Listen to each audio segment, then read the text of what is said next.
Hello students, welcome to SSD Educational Classes and I am your friend Kashish Mehra and today we are going to study about Introduction to Accountancy जो कि हमारा lesson number 1 है class 11th का। लेकिन ये सिर्फ class 11th के लिए ही हेल्पफुल नहीं है, बल्कि आप जब भी अकाउंटिंग पढ़ने की सोचेंगे तब आपको ये वीडियो काम में आएगा। It means if you are starting and this is your introduction part of accounting, then this video is very helpful for you. So let's start. What will be the objective of this our series? So जब आप ये series start कर रहे हैं तो यहाँ पे मैं आपका अकाउंटिंग के कुछ टर्म्स, कुछ अकाउंटिंग के मीनिंग्स, उसके ऑब्जेक्टिव्स, उसके लिमिटेशंस, एडवांटेजेस, सब कुछ इस वीडियोस में कवर होने वाला है। तो ये हमारा पहला पार्ट है। यहाँ पे हम बनाने वाले हैं इंट्रोडक्शन टू अकाउंटिंग की सीरीज़। और इसी के साथ में अगर आपको इसके नोट्स चाहिए तो वो आपको ईजिली अवेलेबल है मेरी ही वेबसाइट पर ssdclass.com पर, और इसकी जो लिंक है मैंने डिस्क्रिप्शन बॉक्स में डाल दिया है, तो ईजिली आपको नोट्स भी अवेलेबल हो जाएंगे। चलिए स्टार्ट करते हैं लेसन, जहाँ पर हम इस पूरे ही सीरीज़ में कवर करने वाले हैं meaning of accounting, accountancy, accounting और बुक कीपिंग के बीच में डिफरेंस क्या होता है, relationship between accountancy, accounting and book keeping के बीच में रिलेशन क्या है, ये भी हम इस वीडियो में जानेंगे। Distinguish between bookkeeping and accounting. What are the use of accounting information by different users? Advantages and limitations of accounting. कुछ बेसिक टर्म्स जो इस पूरे ही अकाउंटिंग टर्म में हम पढ़ने वाले हैं वो भी हम इस लेसन में पढ़ने वाले हैं। Next, double entry book keeping system क्या होता है ये भी हम यहाँ पर जानेंगे। सबसे पहले स्टार्ट करते हैं introduction of the accountancy. Accountancy actually होता क्या है? अगर हम डिफरेंट ऑथर्स के बारे में देखते हैं या डिफरेंट डेफिनेशन से देखते हैं तो हमें पता चलता है, according to American institute of certified public accountant, इनके हिसाब से अकाउंटिंग एक आर्ट है जहाँ पर हम रिकॉर्डिंग करते हैं, क्लासीफाई करते हैं, समराइज करते हैं किसको? इकोनॉमिक इन्फॉर्मेशन को। इकोनॉमिक इन्फॉर्मेशन मतलब जो इन्फॉर्मेशन पैसों से रिलेटेड है उसके हिसाब उस इन्फॉर्मेशन को हम सही तरीके से रिकॉर्ड करते हैं, उस इन्फॉर्मेशन को समराइज़ करके सिस्टमेटिक तरीके से हम मनी ट्रांजैक्शन को रिकॉर्ड करते हैं, जिसको हम बोलते हैं accounting. So economic information in a significant manner, जैसे सिस्टमेटिक तरीके से बताया गया है उस तरीके से हम इसको रिकॉर्ड करते हैं।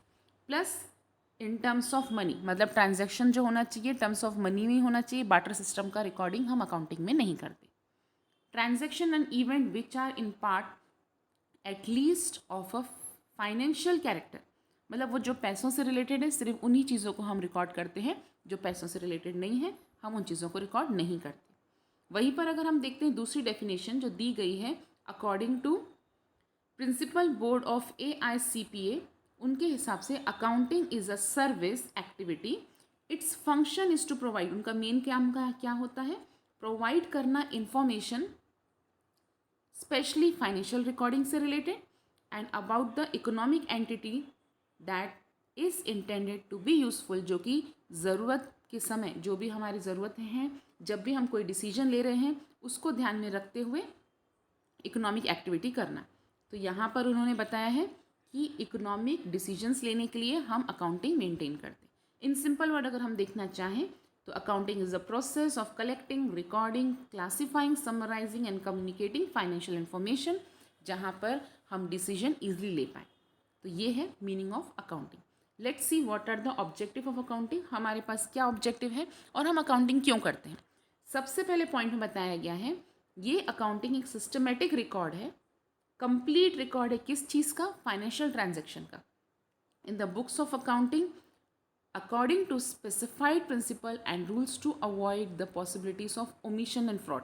हम अकाउंटिंग इसलिए करते हैं ताकि हम सारे प्रिंसिपल्स और रूल्स को फॉलो कर सकें, वो अवॉइड ना रह जाए, मतलब वो हमसे न छूट जाए और पॉसिबिलिटी ना हो कोई भी चीज़ हमसे ओमिट हो जाए, रह जाए, या कोई भी अगर फ्रॉड करता है तो अकाउंटिंग से हमें पता चल जाता है कि इस चीज़ में फ्रॉड किया गया है, इसलिए हम अकाउंटिंग बनाते हैं। दूसरा मेन हमारा ऑब्जेक्टिव है अकाउंटिंग बनाने का to ascertain the profit earn, हमारे पास कितना प्रॉफिट और लॉस हुआ है पूरे एक साल भर में। पूरे अकाउंटिंग एक साल भर का पीरियड रहता है, पूरे अकाउंटिंग पीरियड में कितना लॉस हुआ है, कितना प्रॉफिट हुआ है, ये भी जानने के लिए हम अकाउंटिंग करते हैं। Let's see another information that we are getting और another objectives of accounting. To ascertain, ascertain का मतलब होता है पता लगाना। क्या पता लगाना है? कि हमारी कंपनी की फाइनेंशियल पोजीशन क्या है, हमारे बिजनेस की फाइनेंशियल पोजीशन क्या है, हमारे पास बैलेंस शीट में कितने एसेट्स कितने लाइबिलिटीज़ हैं, ये जानने के लिए हम पता लगाते हैं, हम बनाते हैं accounting. Next says to provide useful accounting information. अच्छा, जिन जिन जो भी पर्सन हमारी कंपनी के साथ जुड़े हुए हैं, चाहे वो ओनर हो, चाहे इन्वेस्टर्स हो, चाहे क्रेडिटर हो, बैंक हो, एम्प्लॉय हो या गवर्नमेंट की कोई भी अथॉरिटी हो, उन सबको कहीं ना कहीं हमारी कंपनी की इन्फॉर्मेशन के बारे में पता होना चाहिए। तो वो इन्फॉर्मेशन पता लगाने के लिए हम अकाउंटिंग तैयार करते हैं और वो इन्फॉर्मेशन उनको प्रोवाइड करते हैं ताकि उनको भी पता चले कि हमारी फाइनेंशियल कंडीशन क्या है। नेक्स्ट ऑब्जेक्टिव है to provide financial information to the management, ताकि मैनेजमेंट सही डिसीजंस ले सके, उनके पास अकाउंटिंग इन्फॉर्मेशन होनी चाहिए। And to prevent the fraud by maintaining regular and systematic accounting records. हम अकाउंटिंग रिकॉर्ड इसलिए बनाते हैं ताकि रेगुलर और सिस्टमेटिक अकाउंटिंग रिकॉर्ड बनाकर हम अपनी कंपनी में फ्रॉड को रोक सकते हैं। So these are the objectives of fine accounting. और अब नेक्स्ट वीडियो में हम पढ़ने वाले हैं advantages and limitations of accounting. तो बने रहिए हमारी सीरीज़ के साथ, आपको जल्दी मिल जाएगा second video of this series. So hope है स्टूडेंट्स आपको हमारा वीडियो पसंद आया होगा। अगर आपको हमारा वीडियो पसंद आए तो चैनल को लाइक कीजिए, सब्सक्राइब कीजिए और बने रहिए हमारी सीरीज़ के साथ। Thank you.